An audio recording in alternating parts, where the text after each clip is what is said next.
சிம்ம ராசி காலபுருஷனுக்கு 5ஆம் இடமான அந்த பூர்வ புண்ணிய ஸ்தானத்துல இருக்கக்கூடிய ஒரு ராசி இந்த சிம்ம ராசி. சிம்மம் அப்படின்னு சொன்னாலே கர்ஜிக்கக்கூடிய ஒரு மிருகம், அதாவது ஒரு சிங்கம் அப்படின்னு தான் சொல்லுவோம். சிம்மம் அப்படின்னு சொன்னாலே அங்க ஒரு நிலையான ஒரு குறிக்கோள் அப்படின்றது இருக்கும், ஒரு இலக்கு அப்படின்றது இருக்கும், ஒரு டார்கெட். ஒரு தொழில் செய்யறாங்க அப்படின்னா ஒரு நிலையான ஒரு டார்கெட்டை வச்சு வேலை செய்யக்கூடியவர்கள், நேர்மை, அதே மாதிரி ஒரு கண்ணியம், ஒரு கட்டுப்பாடு, இந்த மாதிரியான ஒரு சில வரைமுறையோடு இருக்கக்கூடிய ஒரு நபர்கள் இந்த சிம்ம ராசி என்பர்கள். ரொம்ப காலதாமதத்தெல்லாம் அக்செப்ட் பண்ணிக்கவே மாட்டாங்க. ஒரு இடத்துக்கு ஒரு மீட்டிங் போறாங்க அப்படின்னா பஞ்சுவாலிட்டியை ரொம்ப மெயின்டைன் பண்ணக்கூடியவர்கள். ஒரு 8 மணிக்கு மீட்டிங் அப்படின்னா அங்க 8 o'clock கரெக்டா ஷார்ப்பா இருக்கக்கூடிய ஒரு நபர்கள் இந்த சிம்ம ராசி என்பர்கள். அந்த 8 o'clock முன்னதாகவும் இருக்க மாட்டாங்க, பின்னாடியும் இருக்க மாட்டாங்க. ரொம்ப ஷார்ப்பா இருக்கக்கூடியவர்கள் இந்த சிம்ம ராசி என்பர்கள். இந்த சிம்ம ராசி என்பர்கள் ஒரு நெருப்பு ராசி. நெருப்பு ராசி அப்படின்னு சொன்னாலே பாத்தீங்கன்னா எந்தெந்த ராசிலாம் நெருப்பு ராசியை சார்ந்து இருக்கோ அந்த ராசி என்பர்களுக்கு எல்லாம் கோபம் அப்படின்றது அடாவடித்தனமாக வரும். இந்த கோபத்தை கண்ட்ரோல் பண்ணவே முடியாது. அவர்கள் கோபப்பட்டுட்டாங்க அப்படின்னா இவர்களோடு இருக்கக்கூடியவர்கள் கொஞ்சம் அமைதியா இருக்கணும். அதை மீறிட்டு இவர்களுக்கு எதிர்த்து ஏதாவது பேசினாங்க அப்படின்னா கை ஓங்குறதுக்கு கூட தயங்க மாட்டாங்க. அந்த அளவுக்கு அந்த கோபம் இவர்களுடைய கண்ணை மறைக்கக்கூடிய அளவிற்கு வெறித்தனமாக இருக்கும். இதுதான் இந்த நெருப்பு ராசியினுடைய ஒரு சில சாராம்சம். இந்த நெருப்பு ராசி அப்படின்னு சொல்லும் போதே பாத்தீங்கன்னா ஒரு உண்மையான ஒரு விஷயம் அப்படின்றது இவர்களுக்கு ரொம்ப பிடித்தமான ஒண்ணு. அந்த உண்மைக்கு புறம்பாக நடக்கும் போது அதுல இருந்து யாராக இருந்தாலும் சுட்டறுக்கக்கூடிய ஒரு நபர்களாக தான் இந்த சிம்ம ராசி என்பர்கள் இருப்பாங்க. இந்த சிம்ம ராசியில இருக்கக்கூடிய முதல் நட்சத்திரம் பாத்தீங்கன்னா மகம் நட்சத்திரம். தன்னுடைய வாழ்க்கையில ஒரு அதிகப்படியான ஒரு உச்சத்தை அடையணும் அப்படின்ற ஒரு இலக்கு வச்சிருந்தாலும் அந்த இலக்குக்காக போராடி கொண்டே இருப்பவர்கள் இந்த மகம் நட்சத்திர அன்பர்கள். ஒரு போராட்டம் தான், வாழ்க்கையே ஒரு போராட்டமாக தான் இருக்கும். அதுல நிறைய ஒரு இடையூறுகள் அப்படின்றது, தடைகள் அப்படின்றது கண்டிப்பாக இந்த மகம் நட்சத்திர அன்பர்களுக்கு இருக்கும். என்ன தடைகள் வந்தாலும் அதை தூக்கி எறிந்து, எப்படி ஒரு ஃபீனிக்ஸ் பறவை இறக்க வந்து ஒரு முழுமையான ஒரு உயிரை பெறுதோ அந்த மாதிரியாக எவ்வளவுதான் கீழே விழுந்தாலும் மீண்டும் மீண்டும் ஒரு உயரத்தை அடைந்தே தீரணும் அப்படின்ற ஒரு லட்சியத்தோடு இருப்பவர்கள் இந்த மகம் நட்சத்திர அன்பர்கள். அடுத்து பூரம் நட்சத்திர அன்பர்கள். லைஃப்ல லக்ஸுரியான ஒரு வாழ்க்கையை வாழ, ஏன்னா காலபுருஷனுக்கு 5ஆம் இடம், அடுத்து சுக்கிரனுடைய நட்சத்திரம் அப்படின்றதுனால பாத்தீங்கன்னா லைஃப்ல ஒரு அதிகாரத்தன்மை, ஒரு லக்ஸுரியான, ஒரு நாகரிகமான, ஒரு ஆடம்பரமான ஒரு வாழ்க்கையை அனுபவிக்கணும் அப்படின்ற ஒரு வெறியோடு தன்னுடைய வாழ்க்கையை நடத்துபவர்கள் இந்த பூரம் நட்சத்திர அன்பர்கள். உத்திரம் நட்சத்திர அன்பர்கள் எப்போதும் போல ஆஸ் யூஷுவல் அந்த சூரியனுடைய நட்சத்திரத்திற்கே ஒரு தனி மதிப்பு. அதனால அந்த குடும்பத்துல இருக்கிறவர்களும் இவர்களை சார்ந்து இருக்கிறவர்களும் பாத்தீங்கன்னா எப்போதுமே இவர்களுக்கு ஒரு கௌரவமான ஒரு வாழ்க்கையை கொடுக்கக்கூடியவர்கள் இந்த உத்திரம் நட்சத்திர அன்பர்கள். அதே மாதிரி உத்திரம் நட்சத்திர அன்பர்களும் தன்னை சார்ந்தவர்களுக்கு ஒரு மதிப்பான ஒரு கௌரவத்தை கொடுப்பவர்களும் இந்த உத்திரம் நட்சத்திர அன்பர்கள்.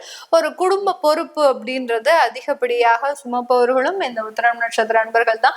இப்படிப்பட்ட நட்சத்திரத்தை கொண்ட இந்த சிம்ம ராசி என்பர்களுக்கு இந்த மே மாதத்துல ஒரு சில விடிவுகள் வருமா அப்படின்ற ஒரு எதிர்பார்ப்புகள் இருக்கு. அதுல மிகப்பெரிய ஒரு எதிர்பார்ப்பு வேலை ரீதியான எதிர்பார்ப்பு. நிறைய சிம்ம ராசி என்பர்களுக்கு வேலை ரீதியான பாதிப்புகள், திடீர்னு ஒரு வேலை பதவிகள் பறிபோன ஒரு விஷயம். அடுத்து பாத்தீங்கன்னா வெளிநாட்டிலேயே இவர்களுக்கு அதிகப்படியான ஒரு தொந்தரவுகள், இதெல்லாமே அனுபவித்து கொண்டிருக்கின்ற இந்த சிம்ம ராசி என்பர்களுக்கு இந்த மாதத்துல மிகவும் ஒரு ஆச்சரியமான ஒரு விஷயம் அப்படின்னு என்ன கேட்டீங்கன்னா, உங்களுக்கு பதவி பறிபோகிற மாதிரி, வேலை போகிற மாதிரி ஒரு சூழ்நிலையை கொண்டு வந்து கடைசி அந்த வேலையில எந்த பாதிப்பும் இல்லாமல் மீண்டும் மறுபடியும் உங்களுடைய இயல்பு நிலைக்கு திரும்பக்கூடிய ஒரு அமைப்பு அப்படின்றது, ஒரு சாதகமான ஒரு அமைப்புன்றது இந்த சிம்ம ராசி என்பர்களுக்கு ஒரு நிம்மதி பெருமூச்சு விடக்கூடிய ஒரு மாதமாக தான் இருக்க போகுது. ஏன்னா மே மாதத்தை தான் இவங்க எப்போதுமே டார்கெட் பண்ணியிருப்பாங்க. கடந்த ஒரு நவம்பர் மாதத்துல இருந்தே இவர்களுக்கு இவர்களுக்கு ஒரு எண்ணம், ஒரு நெகட்டிவான ஒரு எண்ணம் எப்படின்னு கேட்டீங்கன்னா, நம்ம இந்த மே மாதத்துல இந்த நாட்டை விட்டு வெளியேறிடுவோம், நம்மளுக்கு இன்னமே இந்த இடம் சரிப்பட்டு வராது அப்படின்ற மாதிரியான சில முடிவுகளை எடுத்திருப்பீங்க. அதுல இருந்து ஒரு சாதகமான ஒரு சூழ்நிலையை இந்த சிம்ம ராசி என்பவர்கள் இந்த மாதத்துல பெறுவதற்குண்டான ஒரு நேரமாக தான் இருக்க போது. உங்களுடைய இந்த ராசிக்கு 11ஆம் இடத்துல குருவும் சுக்கிரனும் சேர்ந்து, அதாவது 10ஆம் வீட்டு அதிபதி 11ஆம் இடத்துல, அதனால உங்களுக்கு பாத்தீங்கன்னா தொழில் ரீதியான நிறைய வளர்ச்சிகள், நிறைய வருமானங்கள் அப்படின்னே சொல்லலாம். இது நாள் வரைக்கும் வரவேண்டிய வருமானங்களே உங்களுக்கு கிட்டத்தட்ட ஒரு 5 லட்சத்துக்கு மேல இருக்கும். அது எல்லாமே இந்த மாதத்துல உங்களுக்கு வரக்கூடிய ஒரு நேரமாக தான் இந்த சிம்ம ராசி என்பவர்களுக்கு அந்த 11ஆம் இடத்துல சேரக்கூடிய அந்த குருவும் சுக்கிரனும் சேர்ந்து செயல்படும் போது இந்த மாதிரியாக தடைப்பட்ட வருமானங்கள் எல்லாமே மீண்டும் வரக்கூடிய ஒரு நேரமாக தான் இருக்க போது. அடுத்து 10ஆம் இடத்துல சூரியன், உங்களுடைய ராசி அதிபதி அந்த சூரியன் அங்க சேர போறார். அங்க 11ஆம் வீட்டு அதிபதியும் அங்க சேர்ந்து அந்த 10ஆம் இடத்துல செயல்பட போறார். அப்படி இருக்கும்போது நிறைய தொழில் வாய்ப்புகள் அப்படின்றது இந்த ராசி என்பவர்களுக்கு இந்த மே மாதத்துல இருக்க போகுது. வேலையே செஞ்சிட்டு இருந்தாலும் சில ஆப்பர்ச்சுனிட்டிஸ், நீங்க இந்த தொழில் செஞ்சீங்கன்னா நல்லா இருக்கும், ஒரு கமிஷன் சம்பந்தப்பட்ட தொழிலோ, ஒரு ஏஜெண்டாக செயல்படக்கூடிய ஒரு அமைப்போ, இல்ல ஒரு கன்சல்டன்சியோ ஏற்படுத்தி கொள்ளக்கூடிய ஒரு வாய்ப்புகள் அப்படின்றது இந்த சிம்ம ராசி என்பவர்களுக்கு இருக்க போகுது.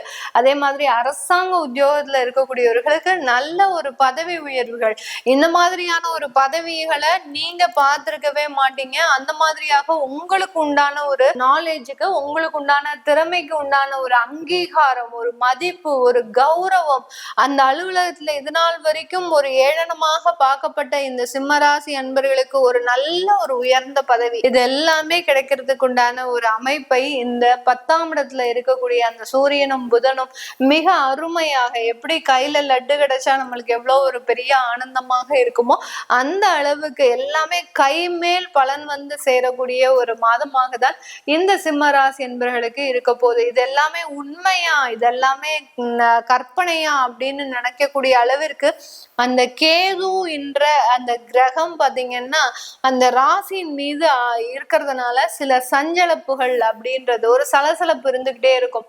இதெல்லாம் என்னமோ டெம்பரவரியா போடுறாங்க, இதெல்லாம் நிலையானது கிடையாது, இதெல்லாம் நம்மளுக்கு ஒரு ஆகாத ஒரு விஷயம், சும்மா நம்மளுக்கு ஏதோ ஆசை காட்டி நம்மளை மொத்தமா ஆப்பு வச்சு இந்த ஊரை விட்டு அனுப்ப போறாங்க, இந்த பதவியில இருந்தே நம்மளையே அகற்ற போறாங்க, இந்த கம்பெனில இருந்தே நம்மளுக்கு வெளியேற போறோம் அப்படின்ற மாதிரியான அந்த ஒரு நெகட்டிவான சில விஷயங்களை அந்த கேதுன்ற கிரகம் உங்களுடைய ஆள் மனதுல கொடுத்துக்கிட்டே இருக்கும். என்னதான் உங்களுக்கு நன்மைகள் நடந்துகிட்டே இருந்தாலும் இந்த சிம்ம ராசி என்பவர்களுக்கு இந்த ஆள் மனதுல இந்த மாதிரியான சில நெகட்டிவான விஷயங்கள் நடந்து கொண்டுதான் இருக்க போகுது. அது போக இந்த இடத்துல பாத்தீங்கன்னா இந்த சிம்ம ராசி என்பவர்களுக்கு வரன் தேடக்கூடிய முயற்சிகள்ல பெரிய அளவுக்கு இந்த மாசம் கான்சென்ட்ரேட் பண்ணாதீங்க. பண்ணுனீங்கன்னா உங்களுக்கு பிடிச்ச மாதிரியான வரன் அமையாது. ஏன்னா உங்களுடைய களத்திராதிபதி 8ஆம் இடத்துல சஞ்சாரம் செய்யறதுனால பிடிச்ச மாதிரியான ஒரு வரன் அமையிறது அப்படின்றது ரொம்ப ரிஸ்கான விஷயம். அடுத்து காதல் போன்ற விஷயங்கள் பெற்றோரின் சம்மதத்திற்கு போகாது, பெற்றோரினுடைய கவனத்திற்கு போச்சு அப்படின்னா அந்த காதல் பிரேக் ஆகிறதுக்கு உண்டான ஒரு வாய்ப்புகள் தான் இந்த சிம்மராசி என்பவர்களுக்கு இருக்கு. குழந்தைகள் அவர்களினுடைய படிப்பு சம்பந்தப்பட்ட விஷயத்துல ரொம்ப கவனமாக சில முடிவுகளை எடுக்கக்கூடிய ஒரு தருணமாக இருக்கும். வியாதி சம்பந்தப்பட்ட விஷயத்துல பாத்தீங்கன்னா இந்த சிம்ம ராசி என்பவர்கள் தன்னுடைய எலும்பு சம்பந்தப்பட்ட விஷயங்கள்ல ரொம்ப கேர்ஃபுல்லா இருக்கணும். ஒரு இடத்துக்கு போறாங்க அப்படின்னா, ஒரு வண்டியில போறாங்க, இளைஞர்கள் வண்டியில போறாங்க அப்படின்னா ரொம்ப கவனமாக இருக்கணும். ஏன்னா விபத்துகள் ஏற்படுவதற்கும் அடுத்து எலும்பு சம்பந்தப்பட்ட சில பிரச்சனைகள் ஏற்படுவதற்கும் முன்னான ஒரு நேரமாக இருக்கும். நீங்க புதுசா எங்கேயாவது போய் கம்பெனில ஜாயின் பண்ணியிருப்பீங்க, அந்த மாதிரியான விபத்துகள் ஏதாவது வரும், திரும்ப 3 மாதம் லீவு போட வேண்டிய ஒரு சூழ்நிலை, இது எல்லாமே அஷ்டம சனி அப்படின்றது இந்த சிம்மராசி என்பவர்களுக்கு செயல்படக்கூடிய ஒரு தருணம். அதனால ரொம்ப கேர்ஃபுல்லா வெளியில போறது வர்றது இதெல்லாமே இந்த சிம்மராசி என்பவர்களுக்கு இருக்கக்கூடிய ஒரு நேரம். அடுத்து வயது மூத்தோர்கள் இவர்களினுடைய உடல் நலன்ல ரொம்ப கேர்ஃபுல்லா இருக்கணும். கிட்னி சம்பந்தப்பட்ட தொந்தரவுகள், சிறுநீரக கோளாறுகள் அப்படின்றது ஏற்படுறதுக்கு உண்டான ஒரு வாய்ப்புகள் அதிகமாக இருக்கு. இது எல்லாத்தையுமே கவனமாக மருத்துவ ஆலோசனை பெறது நல்லது. இது எல்லாமே நம்ம கோச்சார நிலவரப்படி பலன்களை கணிச்சு சொல்லியிருக்கிறோம். உங்களுடைய சுய ஜாதக திசாபுத்தி பலன்களை பார்க்கணும் விருப்பப்படுறவங்க கீழே இருக்கிற நம்பருக்கு வாட்ஸ்அப்ல மெசேஜ் அனுப்புங்க. அதற்குண்டான விவரங்கள் தெரிய வரும். ஜாதகம் எழுதணும், நியூமராலஜி படி பெயர் வைக்கணும்னு நினைக்கிறவங்களும் கீழே இருக்கிற நம்பருக்கு வாட்ஸ்அப்ல மெசேஜ் அனுப்புங்க. அதற்குண்டான விவரங்களும் தெரிய வரும். உங்களிடமிருந்து விடைபெறுவது உங்கள் ஆஸ்ட்ரோ பூர்ணா. நன்றி, வணக்கம்.